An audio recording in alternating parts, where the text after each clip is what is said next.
오늘은 하나님 말씀 빌레몬서를 보겠습니다.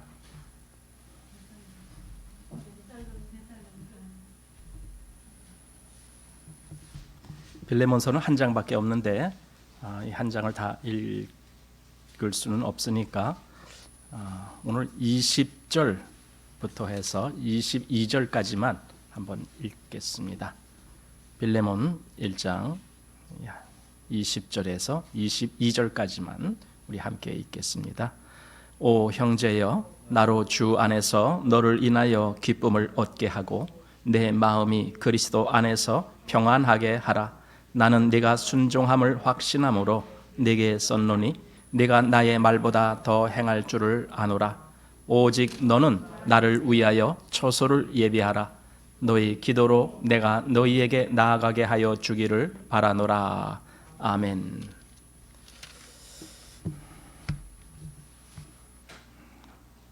자, 오늘 빌레몬서를 보게 되는데, 제가 왜 빌레몬서를 보는지 여러분들은 이미 아실 겁니다. 우리가 에베소서, 빌립보서, 골로새서와 같이 이 빌레몬서가 옥중서신이고 또 같은 환경과 같은 시간대에 기록이 된 서신이기 때문에 같이 보아야 좋습니다. 더군다나 골로새서를 우리가 전에 보았기 때문에 이 빌레몬서는 바로 골로새서 속에 속하는 겁니다. 빌레몬이라는 사람이 골로새 교회의 성도였기 때문에 그래서 빌레몬서가 골로새서 뒤에 붙어 있는 말하자면은 뭐 우리 보통 책 같은데 본론이 있고 또 뒤에 뭐가 있을 때 부록 그러잖아요. 그런 식으로 빌레몬서가 그런 위치에 있기 때문에 골로새서를 보고 나서 또 곧장 빌레몬서를 보는 것이 유익할 거다라고 생각돼서 오늘은 이렇게 빌레몬서를 보게 됩니다. 우선 여기 나오는 몇 인물들이 있는데 빌레몬이라고 하는 사람은 골로새 교회의 성도입니다. 그런데 아마 그래도 일반 그냥 평범한 성도는 아닌 것 같고 거기서 상당히 중요한 위치를 감당하는 그런 성도였지 않았을까. 아마 오늘날로 말한다라면 교회의 장로 정도의 위치에 있지 않을까 이런 생각을 하게 됩니다. 그만큼 교회에서 많은 일을 책임졌던 사람이 빌레몬이고 그 다음에 아비야라고 하는 사람이 나오는데 이 아비야는 빌레몬의 아내입니다. 그리고 그 다음에 또 아키뽀라고 하는 사람의 이름이 나오는데 이 사람은 빌레몬의 아들이다라고 대개 이렇게 알려져 있습니다.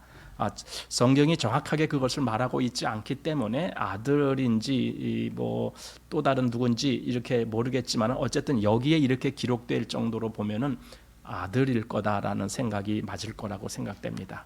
그리고 이제 오늘 이 빌레몬서에서 또 가장 중요한 인물 중에 하나가 오네시모라고 하는 사람입니다. 지난번 우리 골로새 할 때에 이미 이 오네시모에 대해서 잠깐 이야기를 나눴잖아요. 오네시모는 빌레몬의 종이었습니다. 그 당시에 종이라는 개념은 거의 노예와 같은 개념입니다.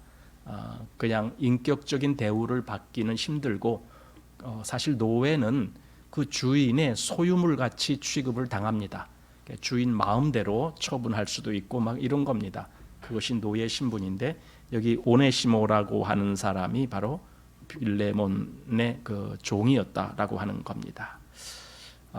이 빌레몬서는요 참 귀한 말씀이에요. 한 장밖에 없지만 여기에 매우 중요하고 아주 귀한 그러한 교훈이 담겨져 있기 때문에 우리가 빌레몬서를 또 귀하게 보게 됩니다.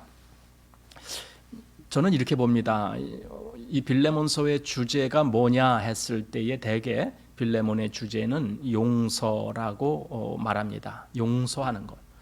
그런데 저는 사실 그것은 좀 부족하다라고 느껴집니다.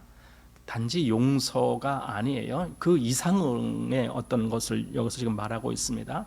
그래서 심지어는 그리스도인은 여기 지금 그리스도인을 말하고 있으니까 그리스도인은 사회적인 계급이라든가 또는 신분의 차이라든가 이런 모든 것을 뛰어넘어서 그리스도 안에서의 형제와 자매로 그 사랑을 나눌 수 있는 관계다. 이것이 그리스도인이다라는 걸 바로 여기서 보여준다라고 저는 생각하게 됩니다. 그래서 말하자면 오네시모가 노예였는데 성경은 이 노예 제도죠. 그 당시에 사회적인 제도가 노예인데 거의 그 당시에 전체 인구의 3분의 1 정도가 아마 그런 신분이었다라고 합니다. 노예 신분. 그러면은 지금 같은 생각으로는 노예 제도가 있는 걸 그 자체가 이거 잘못된 거 아니냐, 이거 비인격적인 거 아니냐, 이런 걸 다 타파해야 되는 거 아니냐 하면서 날마다 데모하고 아마 그랬을지 몰라요. 근데 성경은 그 제도 자체를 타파하지 않아요. 성경은 사회 제도를 그대로 놔둡니다. 그걸 뒤집지 않아요. 그러니까 요즘 기독교의 이름으로 이런 사회의 제도를 뒤집는 것은 그건 성경의 방법과는 다른 방법입니다. 성경은 사회에 그런 노예 제도가 있다, 주인과 노예 제도가 있다, 그냥 놔둡니다. 물론 그것이 바뀌어서 노예 제도가 없어진다 하면 아마 더 좋겠죠. 그렇지만은 현실적으로 그 제도가 있을 때에는 그 제도를 그냥 인정합니다. 그런데 성경은 그럼 무슨 역사를 하느냐? 그 종이나 주인이나 이런 사람들의 마음을 바꿉니다. 그래서 비록 주인과 종의 신분이라 할지라도 그들이 그리스도인이 되면은 단지 종과 주인의 그런 관계가 아니고 형제로서의 관계를 맺게 합니다. 이것이 그리스도인이 되는 사람들의 특징입니다. 그래서 사회 제도를 개혁하거나 사회 제도를 바꾸거나 그것이 성경의 가르침이 아니라는 걸 알게 됩니다. 자, 그래서 여기 이제 오네시모가 바로 그런 관계였는데 이 오네시모가 빌레몬의 아마 하여튼 뭔가 잘못한 일을 했습니다. 아마 여기 가끔 책들을 보면은 돈을 훔쳐서 달아났다 뭐 이런 이야기를 합니다.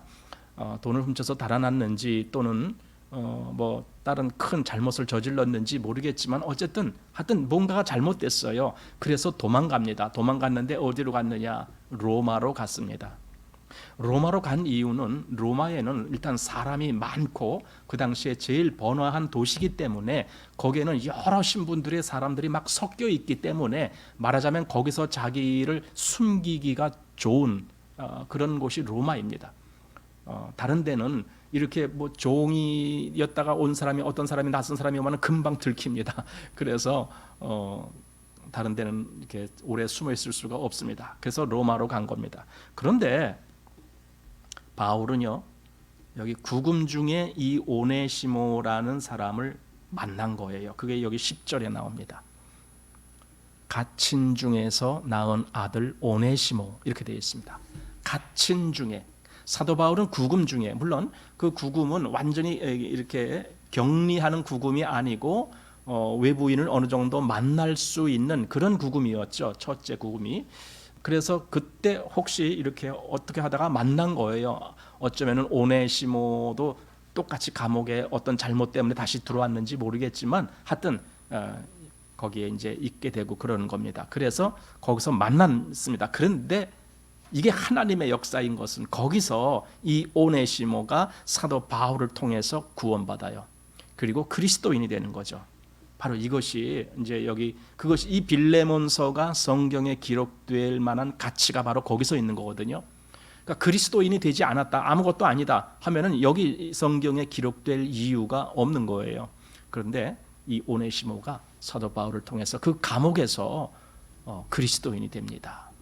요즘도 가끔 이렇게 소리 들어보면은 감옥에 있는 사람들 중에 거기서 주님을 영접하는 사람들이 있다라는 소리가 있습니다.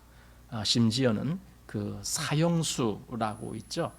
사형 선고를 받아서 늘 그걸 기다리고 있는 수감자들, 그들에게 복음을 전해서 구원받게 하는 뭐 이런 일들이 있다. 뭐 그런 얘기들도 가끔 있습니다. 어쨌든 여기 지금 오네시모가 감옥에서 구원을 받게 됩니다. 자, 우리가 이제 이 빌레몬서를 보게 되는데 빌레몬서를 보면서 우리가 생각해야 될 부분이 있습니다. 그것은 첫 번째로 바울이 지금 오네시모를 빌레몬에게 보내거든요. 왜 보낼까? 우리 좀 이거 생각해야 돼요. 사실 그게 작은 일이 아니기 때문에 그래요.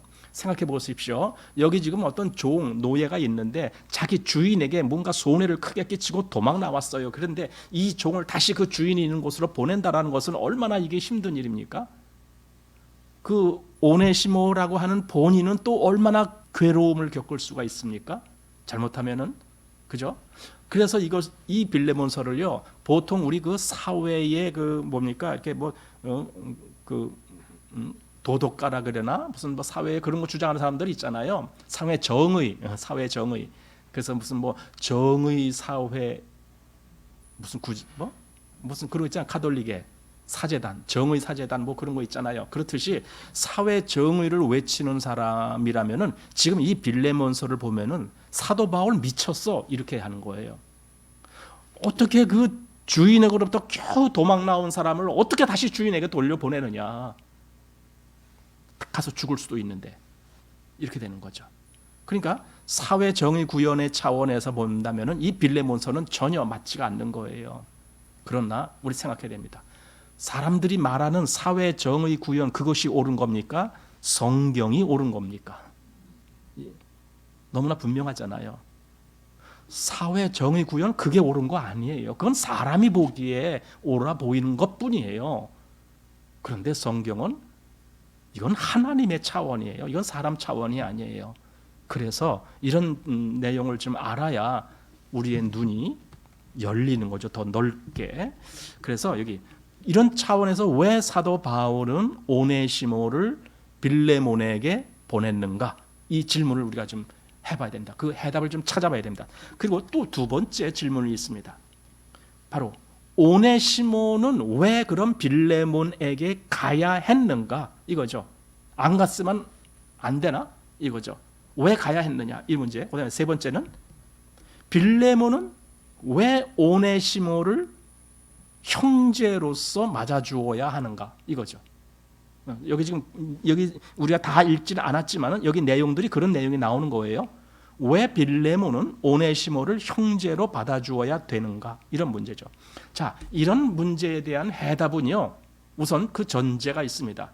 여기서 나오는 주요 핵심 인물인 빌레몬, 오네시모, 그리고 사도 바울. 이 세 사람의 공통된 특징이 있습니다. 뭐냐면 그리스도인이라는 거예요. 이 사람들이 다 그리스도인이기 때문에 여기서 나눌 수 있는 대화는 그리스도 안에 있는 그 역사로 이루어지는 거예요.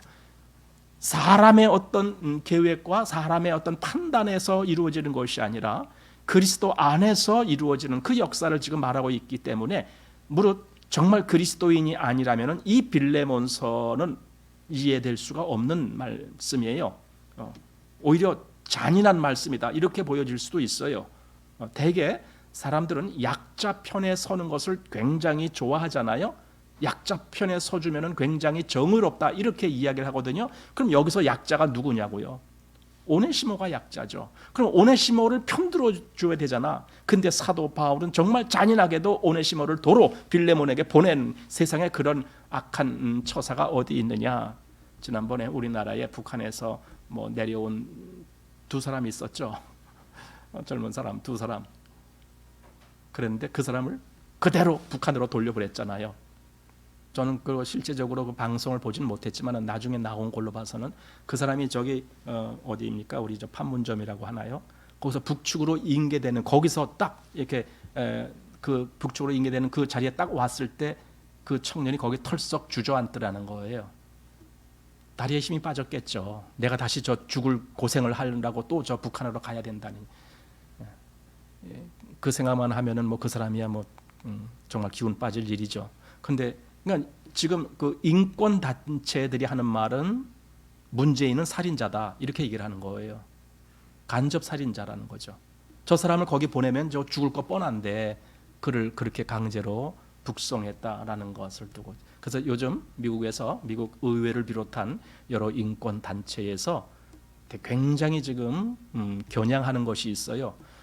북한 인권이 아닙니다. 남한 인권이에요. 지금 남한 인권이 심각하게 손상당하고 있다. 그래서 그것을 지금 굉장히 이슈화하고 있습니다. 그래서 올해가 넘어가기 전까지는 무슨 일이 터질 것 같은 그런 조짐입니다.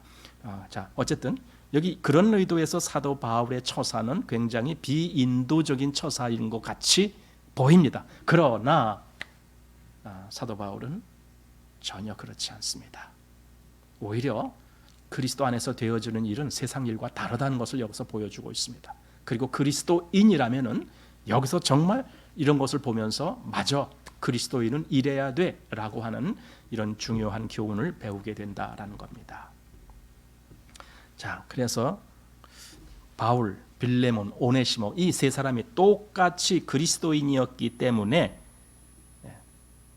여기 이 모든 일이 가능하게 된다 이거죠. 왜냐하면 그리스도인은 어떤 사람입니까? 그리스도인은 이 모든 어떤 그 사회적인 어떤 그 신분이라고 할까요? 뭐 무슨 어디 출신이냐 뭐 이런 거라고 할까요? 또는 뭐 어떤 그 여러 지적 수준이라고 할까요? 또는 뭐 빈부의 차이라고 할까요? 이런 모든 것을 다 얼마든지 극복하게 하는 그런 부류의 사람들이 그리스도인이에요. 한번 그게 얘기가 어디 나오냐 하면은 골로새서 우리 한번 보십시다. 3장입니다. 오늘 골로새서랑 여러 번 이렇게 비교를 해봐야 되는데 골로새서 3장 11절 말씀입니다. 골로새서 3장 11절 거기는 헬라인이나 유대인이나 할레당이나 무할레당이나 야인이나 스구디아인이나 종이나 자유인이 분별이 있을 수 없나니 오직 그리스도는 만유시요 만유 안에 계시니라. 바로 이거거든요. 그리스도인은 바로 그리스도 안에서 여기 이런 거와 같은 어떤 세상에서 말하는 그런 어떤 인간적인 구별 그것이 없어. 다 똑같이 보는 거예요. 그리스도인은 그리스도 안에 거하는 누구든지 다 똑같은 입장에서 대할 수 있는 것이 그리스도인이에요. 그래서 지금 여기 사도 바울은 오네시모를 빌레몬에게 보내는 거예요. 이걸 알기 때문에 그래서 오늘 이런 관계가 있다라는 걸 한번 보면서 우리가 좀 그리스도인은 단지 하나님하고 나하고의 관계만 해결된 것이 아닙니다. 그리스도인은 동일하게 사람들과의 관계에서도 거기서도 뭔가가 새로움이 있습니다. 당연히 하나님하고 관계에서 그 막혔던 담이 헐어지고 하나님의 후사가 되면서 뭐 이 모든 것이 다 해결됩니다. 그런데 그리스도인은 동일하게 사람들과의 관계도 새롭게 정립이 됩니다. 이것이 그리스도인입니다. 자, 한번 보십시다. 그래서 본문을 그리스도 예수를 위하여 갇힌 자 된 바울과 및 형제 디모데는 우리의 사랑을 받는 자여 동력자인 빌레몬과 및 자매 아비아와 및 우리와 함께 군사된 아키뽀와 내 집에 있는 교회에게 편지하노니 하나님 우리 아버지와 주 예수 그리스도로조차 은혜와 평강이 너희에게 있을지어다. 자, 물론 이것이 이제 인사입니다. 그런데 여기서 분명하게 말하고 있습니다. 이 서신의 저자는 사도 바울, 물론 옆에 디모데를 말하고 있습니다. 여기서 디모데를 말하는 것은 디모데랑 같이 이 서신을 썼다가 아닙니다. 디모데는 그냥 옆에 있지만 그의 이름을 넣어주는 겁니다. 사도 바울이 이렇게 디모데를 자꾸 이런 데 말하는 이유는요, 사도 바울은 디모데를 말하자면 자기의 후계자 정도로 생각하고 있어요. 사도는 자기가 곧 죽음을 당할 것을 알고 있기 때문에 내가 죽음을 당해도 여기 디모데 또는 디도 이런 사람들이 내가 한 일을 그대로 또 뒤따라서 해줘야 되기 때문에 그들을 자꾸만 이렇게 교회들에게 이렇게 인사를 시키는 거예요. 그래서 디모데의 이름을 여기다 써놓고 그 다음에 이 서신의 수신자가 빌레몬과 및 자매 아비아, 이 둘은 이제 부부라고 우리가 생각하는 거죠. 그 다음에 우리와 함께 군사된 아키뽀, 이 아키뽀가 그 부부의 아들 정도 됐을 거다. 그런데 이 집은 참 교회에서 중요한 역할을 하는 집이라고 생각돼요. 왜냐하면은 그 집에 모이는 교회가 있었으니까. 물론 이제 골로새 교회라는 그 골로새 지역이 크기 때문에 이 빌레몬 집에서 모이는 그게 다가 아닐 거라고 봅니다. 그러니까 그 당시에는 집집이 모이기 때문에 한 집에 많은 사람이 모일 수는 없을 거 아닙니까? 그러다 보니까 이제 곳곳에 여기는 뭐 빌레몬의 집에서 모이는 또 어느 정도 저만치 가면 거긴 또 누구네 집에서 모이고 막 이렇게 그러면서 서로 자기들끼리 또 이렇게 연결이 되고 막 이런 관계가 초대교회 때 있지 않았을까 이렇게 생각됩니다. 왜냐하면 우리가 보통 말하는 뭐 에베소 교회, 빌립보 교회, 또 뭐 골로새 교회 이런 교회들이 한 곳에만 모일 수가 없어요. 지금처럼 이렇게 뭐 크게 건물 짓고 이런 것이 아니라 집에 모이는 것이기 때문에 집에 뭐 많이 모여야 한 100명 정도 모일까요? 그럼 나머지는 어떻게 해요? 그래서 곳곳에 이런 모임 장소가 있었을 것이다. 그런데 여기 이제 그 중에 이 빌레몬 집이 또 교회로서 그렇게 모임을 갖고 있기 때문에 사도 바울은 지금 이 서신을 빌레몬이라고 하는 개인에게 쓰는 것은 아니에요. 물론 빌레몬이 가장 중요하지만은 빌레몬 그 가족들 전체와 그 다음에 거기에 있는 그 교회, 그 집에 있는 그 교회들 전체에게 지금 이 서신을 기록하고 있다라고 생각이 됩니다. 어쩌면은 지금 이 오네시모의 문제를 해결하기 위해서 지금 이것을 쓰는 것인데 오네시모의 문제는 빌레몬 개인과의 문제만이 아니라 그 교회 전체와도 관계가 있다라는 걸 지금 아마 말하고 싶은 거죠. 그래서 교회에게 이 서신을 쓴다라는 겁니다. 자, 그러면서 은혜와 평강이 있을지어다 하고 인사를 하고 4절 보십시오. 내가 항상 내 하나님께 감사하고 기도할 때에 너를 말하면 주 예수와 및 모든 성도에 대한 내 사랑과 믿음이 있음을 들음이니 이로써 내 믿음의 교제가 우리 가운데 있는 선을 알게 하고 그리스도께 미치도록 역사하느니라. 자, 이렇게 여기서 이제 일단 그 개인을 향해서 말을 하고 있습니다. 빌레몬이라고 하는 개인을 향해서. 그런데 제일 먼저 이제 감사한다. 네, 하나님께 감사한다. 사도 바울은요, 서신서에서 이렇게 하나님께 감사한다는 말을 여러 번 합니다. 사도 바울은 한 번도 어떤 사람에게 감사한다라고 말한 적이 없어요. 예를 들어 여기서도 빌레몬 당신에게 감사합니다 이렇게 쓰지 않아요. 그러니까 사람에게 감사하다라는 말을 한 적이 한 번도 없어요. 오직 하나님께 감사해요. 어떤 일이 있어서 누가 참 훌륭한 일을 했어도 그래도 하나님께 감사해요. 항상 그렇게 감사를 합니다. 자, 그러면서 기도할 때마다 이렇게 너희를 말한다 하면서 그 말하는 이유는 주 예수와 및 모든 성도에 대한 네 사랑과 믿음이 있음을 들음이니 이거예요. 빌레몬이 정말 사랑이 많고 또 믿음이 아주 충실한 그런 성도라는 것을 나는 듣고 있다. 이제 이렇게 물론 이것이 그대로 얘기한 건지 아니면 사도 바울이 약간의 어떤 그 좋은 말로 이렇게 바꾸어서 표현한 건지 뭐 정확히 모르겠어요. 어쨌든 그래도 빌레몬은 그 신앙적으로 상당히 모범적인 사람이었기 때문에 이렇게 표현한 거다라고 보여집니다. 만약에 그 빌레몬이라는 사람의 신앙이 별 볼 일 없다라면은 사도가 여기서 이렇게 부탁할 수가 없어요. 여기서 부탁이 뭐냐면은요, 이 오네시모를 형제처럼 받아줘라. 그게 부탁이에요. 이 빌레몬서 전체가.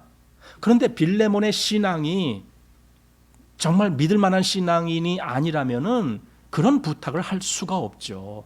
그런데 사도가 그렇게 부탁하는 것은 얼마든지 빌레몬이라는 사람의 신앙이 참 좋은 사람이다라는 걸 알았기 때문에 이렇게 말하는 겁니다. 그런데 여기서 이제 5절 거기 보면은 주 예수와 및 모든 성도에 대한 내 사랑과 믿음이 있음을 들으미니 여기서 사도는 사실 이런 말을 할 때 약간 순서를 지금 바꿨다라는 걸 우리는 느끼게 됩니다. 뭐냐면은 사랑과 믿음이라고 하는 단어입니다. 다른 서신서에는 우리가 읽어보면요, 믿음과 사랑 항상 이렇게 얘기를 합니다. 믿음이 먼저 나옵니다. 믿음은 하나님과의 관계를 의미하는 것이고 사랑은 형제들과의 관계를 의미하는 거예요. 되게 그래요. 그렇기 때문에 항상 하나님과의 관계를 먼저 말하고 싶어서 믿음을 먼저 말합니다. 그래서 믿음과 사랑 이렇게 얘기를 하는데 여기서는 그것이 바뀌었습니다. 한번 에베소서 1장 보십시오. 에베소서 1장 15절 말씀 보십시오. 이를 인하여 주 예수 안에서 너희 믿음과 모든 성도를 향한 사랑 이렇게 돼 있잖아요. 그러니까 믿음이 먼저 나오고 사랑이 그 다음에 나왔어요. 또 골로새서 1장 4절 말씀도 보시기 바랍니다. 골로새서 1장 4절 이는 그리스도 예수 안에 너희의 믿음과 모든 성도에 대한 사랑을 들으며 이렇게 말했거든요. 그래서 항상 믿음을 먼저 말했던 그 사도 바울이 왜 빌레몬서에서는 사랑을 먼저 말했을까? 이거죠. 그것은 이 서신서의 성격이 빌레몬에게 사랑을 더 요구하는 그런 서신이기 때문에 그랬을 것이다. 이렇게 짐작이 되죠요. 왜냐하면 오네시모를 맞아들이는데 바로 그 사랑이 필요하기 때문에 그렇게 사랑을 먼저 말하지 않았을까 이렇게 생각이 됩니다. 자, 계속 보겠습니다. 6절 다시 한번 보시기 바랍니다. 이로써 네 믿음의 교제가 우리 가운데 있는 선을 알게 하고 그리스도께 미치도록 역사하느니라. 이 믿음의 교제라는 말을 했습니다. 사실 이것이 굉장히 중요한 말이죠. 왜냐하면 그리스도인에게는 이 교제라는 것이 중요한데 이것은 믿음의 교제라야 돼요. 그리스도 예수 안에서의 교제라야 돼요. 보통 우리가 교제라고 하면 잘못 인식하는 게 뭐냐면 사람의 인정의 교제를 말하려고 하는 경우가 있거든요. 그런데 성경을 어디를 보더라도 항상 믿음의 교제, 그리스도 예수 안에서의 교제 이런 걸 이야기하지 이렇게 인정적인 교제 그걸 이야기하지 않아요. 그래서 요한 1서 1장 3절에도 그 말씀이 있죠. 우리의 사귐은 아버지와 또 그 아들 예수 그리스도와 함께함이라 이렇게 얘기를 하고 있거든요. 그런 교제, 그런 친교, 그런 나눔이 성경에서 말하는 교제지 그냥 인정에 끌려가는 그것은 성경에 말하는 것이 아닙니다. 그런데 여기 이제 그 다음 말씀 보십시오. 그리스도께 미치도록 이런 말이 있어요. 그 교제가 이 사랑의 교제가 그리스도에게까지 올라가도록 그 소리예요. 마치 이것이 우리가 무슨 그 제사를 생각하면은 그 제사가 하나님께 연락되어지는 것 같이 여기 이 교제가 정말 그리스도께 미치도록 그렇게 역사한다 하고 사도가 지금 말하는 거예요.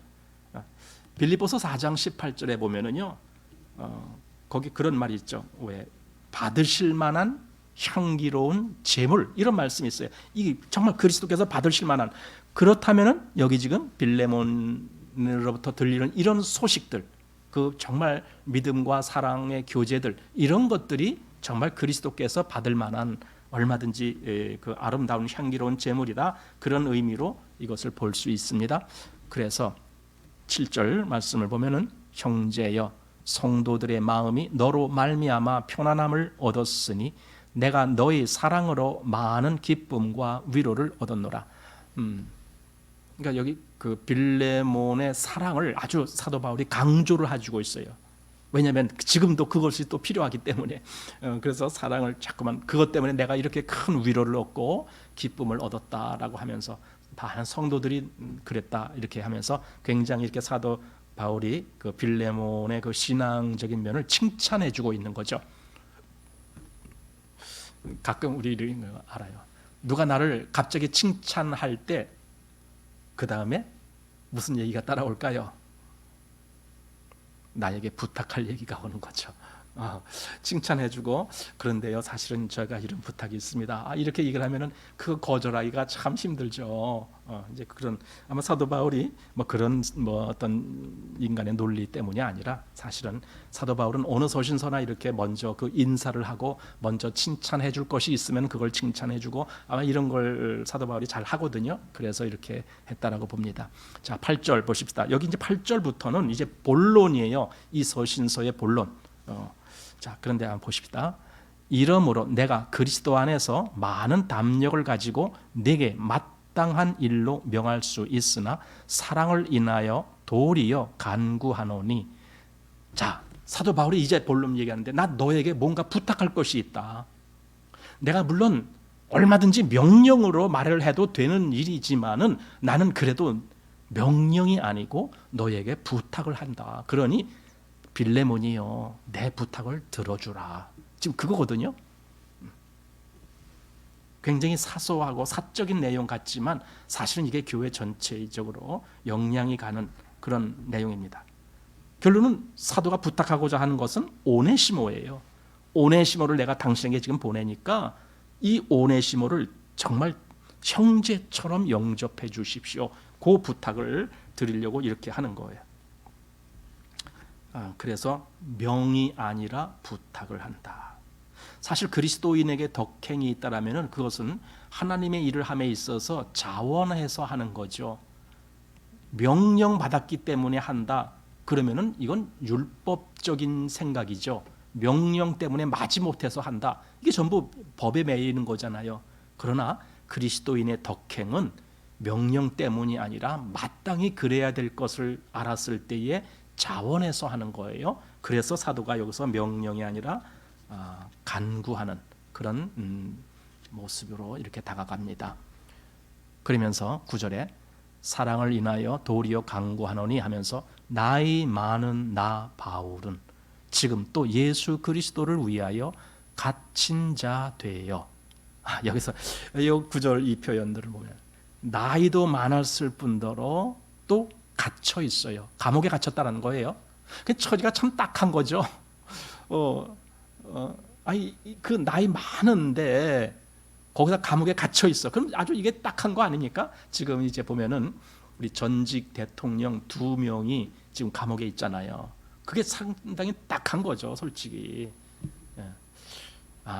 참 우리나라는 너무 그렇게 자기하고 좀 정치적으로 좀 뭐랄까 좀 다른 사람이라고 그렇게 무슨 죽일 사람 같이 생각하는 거 그게 옳은 겁니까? 너무나 각박한 생각들이죠. 정치적으로 다르더라도 그가 정말 무슨 죽일 만한 죄를 저지른 것도 아닌데 그렇게 한다는 것이 이건 다분히 말하자면은 인격적으로 덕이 없어서 그래요. 그래서 상대방을 그렇게 그냥 죽이고자 덤비는 거죠. 그죠? 그러니까 우리가 좀 그런 걸 보게 됩니다. 이 세상 돌아가는 걸 보면서 당연히 어느 정도 혹 잘못이 있으면 어느 정도 잘못을 분명히 있다라는 그 한계를 짚고 그리고 또 어느 정도 이렇게 좀 그래도 전직 대통령을 했는데 만약에 평범한 일반인들 같았으면은 아마 솔직히 감옥에 가지도 않았을 거예요. 정치적인 어떤 그 상대방이라는 그런 것이 아니라면은 감옥에 가지도 않았을 일을 갖다가 지금 감옥에다 쳐놓고 이렇게 몇 년씩 있는 거죠. 자, 근데 여기 이제 사도 바울, 자기 입장이 이제 늙고 감옥에 gat혔다. 그런데도 나는 너에게 지금 부탁을 한다. 그러니 내 부탁을 거절하지 말아라. 막 그런 일종의 그 어떤 그 간절함이 거기 배어 있는 거죠. 오죽했으면은 또는 얼마나 간절했으면은 지금 저 나이 많아 감옥에 갇힌 사도 바울께서 나에게 저 부탁을 하실까 하고 빌레몬은 그렇게 생각할 거 아닙니까? 그러니까 그렇게 지금 하면서 본론을 얘기하는 거예요. 자, 10절. 갇힌 중에서 낳은 아들. 오네시모를 말할 때 그냥 오네시모, 그냥 너에게서 온 오네시모, 너의 종이 됐던 그 오네시모 이렇게 얘기를 하지 않고 갇힌 중에서 낳은 아들 오네시모 이렇게 딱 얘기를 하는 거예요. 그럼 이 서신을 빌레몬이 딱 읽어봤을 때 오네시모가 사도 바울의 영적인 아들이 됐네? 이렇게 보는 거죠. 그 서신을 읽어보면서 아마 그 순간에 이 빌레몬은 갑자기 더 어떤 그 커다란 어떤 그 이 변화에 대한 충격을 받았을지 몰라요. 오네시모가 그렇게 됐나? 이제 이런 거. 물론 이 오네시모가 평소에 사도 바울을 매우 존중했겠죠. 그리고 빌레몬이 이 빌레몬은 사도 바울에게서 복음을 들은 사람이다라고 보통 얘기가 되고 있어요.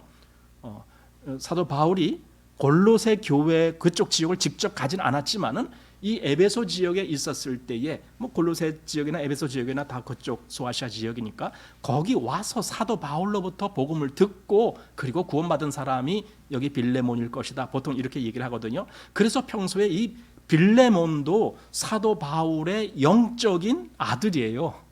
그런데 오네시모도 똑같이 그렇게 감옥에서 얻은 아들이다라고 그렇게 말을 하니까 빌레몬의 입장에서는 갑자기 오네시모를 생각하는 것이 확 바뀌었을 거 아닙니까? 사도 바울 때문에. 그래서 어떻게 보면은 벌써 이 말 자체가 빌레몬에게 이 오네시모는 형제다. 당신의 형제입니다. 영적인 형제입니다. 그것을 암시하는 거죠. 자, 그래서 오네시모를 위하여 간구하노라 하면서 저가 전에는 내게 무익하였으나 이제는 나와 내게 유익함으로 내게 저를 돌려보내노니 저는 내 신복이라. 자, 여기서 무익하다 또는 유익하다 또 이 말, 사실은요 오네시모라는 이름 자체가 보통 종들에게 쓰여지는 이름이래요. 종들에게 이런 이름이 많이 쓰여진대요. 그럼 왜 그렇게 많이 쓰여지느냐? 그 오네시모라는 이름 자체가 유익한 자다란 뜻이래요. 그러니까 일도 잘하고 쓸모 있는 놈이다. 뭐 이렇게 해서 오네시모 이렇게 이름을 지었다는 거예요. 그 종들을. 그런데 사도 바울은 그 오네시모의 그 이름의 뜻을 그걸 해석하면서 전에는 무익했지만 지금은 유익한 자가 됐다. 이렇게 이제 해석을 풀이하는 거죠. 이름을 풀이한 거죠. 이건 그리스도 안에서 이 오네시모가 구원받았기 때문에 그렇게 된 거다라는 거죠. 그러면서 12절에는 그가 내 신복이다. 신복이란, 원래 신복이란 말은 가슴과 배라는 말 아닙니까? 가슴과 배야. 그게 신복이에요. 그만큼 내게 아주 가까이 있는 사람이고 모든 걸 내가 의지하고 맡길 수 있고 나를 위해서 그는 정말 자기 목숨이라도 버릴 수 있는 그런 사람이다. 이게 신복이거든요. 로마서 16장에 보면은 브리스가와 아굴라 이야기를 하면서 저희는 나를 위하여 자기 목숨이라도 내놓은 자다 이렇게 얘기를 하는 그것처럼 그게 바로 신복이라는 말의 의미예요. 그러니까 오네시모가 사도 바울에게는 매우 귀한 존재가 된 거예요. 그걸 지금 빌레몬에게 하는 겁니다. 자, 그런데 보십시다. 12절 네게 저를 돌려보내노니 저는 내 신복이라 하면서 저를 내게 머물러 두어 내 복음을 위하여 갇힌 중에서 네 대신 나를 섬기게 하고자 하나 다만 내 승낙이 없이는 내가 아무것도 하기를 원치 아니하노니 이는 너의 선한 일이 억지같이 되지 아니하고 자유로 되게 하려 함이라. 그렇죠. 사실 지금 사도 바울이 오네시모를 빌레몬에게 보내는 이유가 바로 이거예요. 어떤 복음의 일을 하려고 할 때에 그에게 어떤 뭔가 좀 풀어야 될 어떤 문제가 남아있다라면 그 문제를 먼저 풀어야 되는 거죠. 그가 남한테 무슨 빚진 것이 있다. 그럼 그 빚을 먼저 갚아줘야죠. 남에게 잘못한 것이 있다. 그럼 그 잘못을 먼저 가서 풀어야죠. 그래야 그 다음에 복음의 일을 할 수가 있는 거죠. 만약에 사도 바울이 여기서 오네시모를 그냥 빌레몬에게 보내지 아니하고 자기 신복으로 두고 계속 거기서 일하게 만들면은 나중에는 어차피 그럴 겁니다. 빌레몬이 그래 오네시모 사도 바울한테 가서 그렇게 됐구나. 그래 알았어. 이제 내가 용서할게. 만약에 이렇게 된다라면은 이건 억지로 되는 거나 마찬가지가 아닙니까? 그래서 모든 일을 하기 전에 먼저 빌레몬에게 가서 빌레몬이 기꺼이 이 오네시모를 용서해 줄 뿐더러 그를 형제로 맞아들이는 그 일이 먼저 있고 그 다음에 오네시모가 하나님의 일을 하는 것, 이렇게 하는 것이 순서이기 때문에 사도가 지금 그 오네시모를 빌레몬에게 보낸 겁니다. 여기 내 승낙이 없이는 내가 아무것도 하기를 원치 아니하노니 바로 이거죠. 원래 오네시모의 주인이 빌레몬이었기 때문에 바로 이런 것이 요즘 말하는 무슨 사회 정의 이런 거 말하는 사람들은 이게 싫은 거죠. 이게 잔인하다라고 느껴지는 거죠.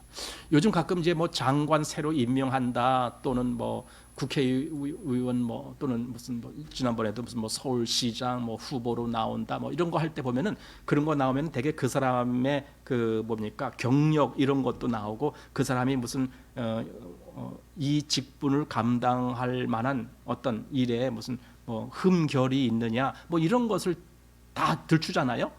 그러면 나중에 다 나오잖아요.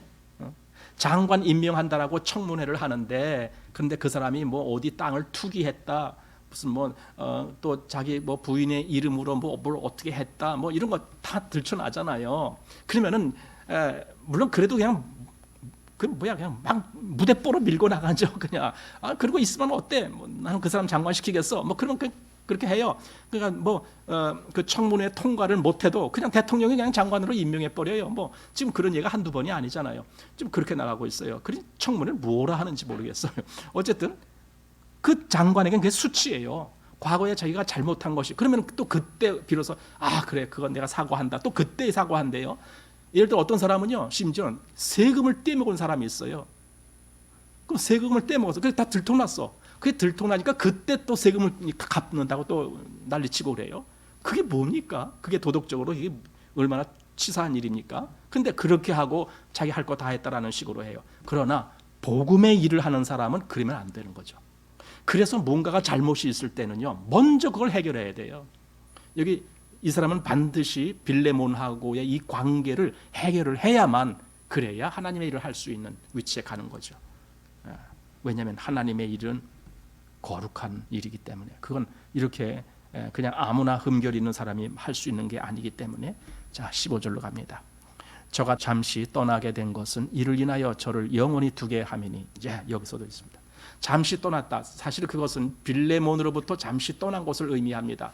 그런데 지금은 이제는 그 어떤 과거와 같은 그런 관계에서 떠난 그것이 아니라 이제는 그리스도 안에서 정말 영원히 있을 자다, 영원히 같이 있을 자다, 그것을 말해주고 있습니다. 여기 영원이라는 말을 한번 생각해 봐야 돼요. 영원히 두게 함이니. 가끔 이 그리스도인이 됐다라고 시인을 했는데 영원히 그리스도 안에 있지 아니하는 사람들이 있죠. 특히 젊은이들 중에는 더 많은 것 같아요. 자기도 그리스도인이 됐습니다 라고 했다가 떠나는 거죠. 그 왜 떠나느냐? 사실 젊은이들의 경우에는 그 이유가 있어요. 왜냐하면요, 그들이 어떤 고백을 했을 때 그 고백이 자기 인격에 책임을 지지 못하는 고백을 하는 거예요. 그러니까 어렸을 때는, 젊었을 때는요, 이 인격이 제대로 이 정립이 안 될 때거든요. 그러다 보니까 감정에 휘달리기가 쉬워요. 감정적으로 그냥 나 그리스도인 됐어, 뭐 이렇게 하다가는 나중에는 그냥 도로 흐지부지 이렇게 돼버리는 경우가 있을 수가 있어요. 그래서 이렇게 너무 감정이 어린 사람들은 아직도 양육을 받아야 됩니다. 그러나 그렇지 아니한데도 불구하고 이렇게 뭐 그리스도인 됐다가 관둔다, 이거 정말 자기 자신에게 부끄러운 거죠. 그리스도인이 됐다라면 여기 말한 대로 영원히, 한 번 그리스도인 됐으면 영원히 그리스도인이지 어떻게 중간에 관둡니까? 그래서 여기 영원이라는 말이 나옵니다. 자, 16절로 갑니다. 이후로는 종과 같이 아니하고 종에서 뛰어나 곧 사랑을 받는 형제로 둘 자라. 내게 특별히 그러하거든 하물며 육신과 주 안에서 상관된 내게랴. 이렇게 이제 종에서 형제가 됐다 이거예요. 종의 신분에서 형제가 됐다. 잘 보세요. 이게 무슨 말이냐면 사도 바울이 지금 요구하는 것은요, 빌레몬에게 이 오네시모를 용서해 줘라, 그거 아니에요. 우리 보통 누구한테 용서하는 거, 그거 웬만큼 마음이 좀 넓은 사람이라 그래 지나간 일이니까 용서하지, 이렇게 여길 수가 있어요. 그러나 사도 바울이 여기서 말하는 것은요, 용서 차원이 아니고 그를 사랑하는 차원, 그걸 요구하는 거예요. 왜냐하면 형제라는 거죠. 형제. 여기 이 사람은 더 이상 종이 아니야. 이건 우리 그리스도 안에서 한 형제가 됐어. 그럼 마땅히 그를 사랑으로 받아줘야 돼, 이거거든요. 종이 아니라 형제. 단지 용서뿐만이 아니라 그를 사랑으로 품을 수 있는, 이걸 말하는 거예요. 자, 17절. 그러므로 내가 나를 동무로 알진대 저를 영접하기를 내게 하듯 하고. 사도 바울은 여기서 그 오네시모를 마치 자기의 분신인 것처럼 빌레몬에게 소개를 하는 거예요. 그만큼 사도는 오네시모를 아끼고 있는 거죠. 오네시모에게 하는 것이고 내게 하는 것이다, 이렇게 하면서. 자, 또 18절에 저가 만일 내게 불의를 행하였거나, 바로 이것 때문에 오네시모가 빌레몬에게 뭔가를 잘못했다, 즉 뭔가를 돈을 가지고 도망갔다느니 하여튼 이런 일이 있었을 것이다를 짐작하게 하는 것이 바로 이 말입니다. 저가 만일 내게 불의를 행하였거나 내게 진 것이 있거든 이것을 내게로 회개하라. 사도 바울은 이 오네시모의 모든 잘못을 내가 책임지겠다, 이 정도로 말을 하면서 오네시모를 붙들어 주는 거죠. 자, 그 다음에 나 바울이 친필로 쓰노니 내가 갚으려니와 너는 이 외에 내 자신으로 내게 빚진 것을 내가 말하지 아니하노라. 그 다음에 말한 것이 좀 의미가 있는 거예요. 사실 빌레몬이 사도 바울에게 금전적인 빚을 지지는 않았을 거라고 봐요. 그렇잖아요. 왜? 빌레몬은 넉넉한 사람이에요. 말하자면 부자예요. 근데 그가 왜 사도 바울 같은 그런 전도자에게 무슨 돈을 빌렸겠어요? 뭘 했겠어요? 그런 게 아니거든요. 그럼 여기서 말하는 빚이라는 게 뭐겠습니까? 복음의 빚을 진 거죠. 그죠? 그러니까 빌레몬이 사도 바울에게서 복음을 들어서 그리스도인 된 사람이다. 이런 것을 이제 짐작하게 되는 거죠. 그래서 말하자면 이 영적인 빚을 졌는데 물론 나 그거 따지는 건 아니다. 그러니 빌레몬이요, 이 오네시모를 정말 그 잘못한 것이 있더라도 그건 다 용서하고 형제처럼 받아주십시오 라고 하는 거죠. 자, 그러면서 20절 오 형제여, 빌레몬을 두고 오 형제여 하면서 그 형제라는 말이 여기 우리말에도 그 느낌표가 있잖아요. 굉장히 형제라는 것을 강조해서 빌레몬을 호칭하고 있는 거예요. 나로 주 안에서 너를 인하여 기쁨을 얻게 하고 내 마음이 그리스도 안에서 평안하게 하라. 나는 네가 순종함을 확신함으로 내게 썼노니 내가 나의 말보다 더 행할 줄을 아노라. 이거 보세요. 사도 바울이 이 서신을 쓴 이유는 빌레몬이 이것을 분명히 순종하게 받아들일 거라는 것을 확신하기 때문에 썼다 이거죠. 만약에 빌레몬이 여기서 이것을 그렇게 받아들이지 아니한다면요, 사도 바울이 잘못하는 거예요. 사도 바울이 큰 실수를 하는 거예요. 그 오네시모를 빌레몬에게 보냈는데 빌레몬이 그를 도로 잡아서 쇠고랑이 채갖고 도로 감옥에다 가둬놨다. 이렇게 되면 어떻게 돼요? 그러면 이건 말이 안 되는 거거든요. 그런데 빌레몬을 믿기 때문에, 빌레몬의 신앙을 믿기 때문에, 그가 얼마나 그리스도 안에서 그 믿음과 사랑이 충만한 사람이라는 것을 알기 때문에 그에게 일을 보내면서 부탁을 하는 거죠. 그래서 여기 사도 바울이 확신하기 때문에, 가끔 우리도 그래요. 누구한테 뭘 부탁하거나 뭐 할 때 믿을 만한 사람에게 하게 되는 거죠. 특별히 신앙적인 차원 이런 것은 그 신앙적인 면에서 믿을 만한 사람에게라야 부탁을 하는 것이지 아무에게나 부탁하는 것이 아니잖아요. 특별히 교회 일이 그런 거잖아요. 교회 일은 그래서 믿음의 사람들이 하는 거예요. 세상 사람들이 뭐 재주가 많고 돈이 많고 그런다라고 해서 세상 사람들이 교회 일에 개입하는 거가 아니에요. 교회는 얼마든지 믿음의 사람들이 그 일을 감당하는 겁니다. 21절입니다. 나는 네가 순종함을 확신함으로 내게 썼노니 네가 나의 말보다 더 행할 줄을 아노라. 더 행할 줄을, 그렇잖아요. 말로 한 것 그게 다가 아니고 내가 말로 하지 아니한 그것도 분명히 더 할 줄 아노라. 그러니 저는 그래요. 참 이 빌레몬은 매우 훌륭한 그리스도인이었겠다. 사실 사도 바울이 개인에게 서신을 보낸 것은요, 디모데서, 그다음에 디도서, 그리고 빌레몬서, 그 세 개밖에 없어요. 물론 디모데는 디모데 전후서가 있지만 어쨌든 그 디모데한테 보낸 거고, 그러니까 디모데와 디도와 그다음 빌레몬, 요 세 사람에게만 개인적으로 서신을 보냅니다. 그냥 그 중에 하나가 빌레몬이라는 거예요. 그러니 사도 바울이 그냥 웬만한 사람에게 이렇게 개인적인 서신을 보냈겠느냐고요.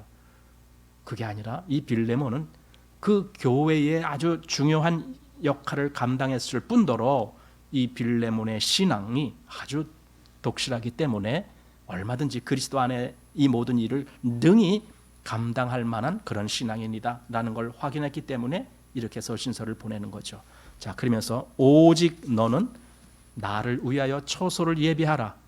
너희 기도로 내가 너희에게 나아가게 하여 주시기를 바라노라. 그래서 사도 바울이 1차 수감이 되고 그다음 잠깐 동안 뭐 한 1년 뭐 1년 조금 넘 1년 반 이렇게 잠깐 동안 풀려난 적이 있어요. 그러니까 로마 감옥에 수감되는 것이 1차, 2차 이렇게 되는데 그 사이에 한 6개월에서 1년 뭐 어느 정도 이렇게 시간이 있습니다. 그때 사도 바울이 골로새 교회에 있는데 여기나 또는 마게도냐 그쪽을 혹시 다녀왔을지도 모른다. 왜냐하면 그건 기록이 없으니까 정확히는 모르겠지만 그렇게 다녀왔을 것이다. 이런 이제 추측을 하게 됩니다.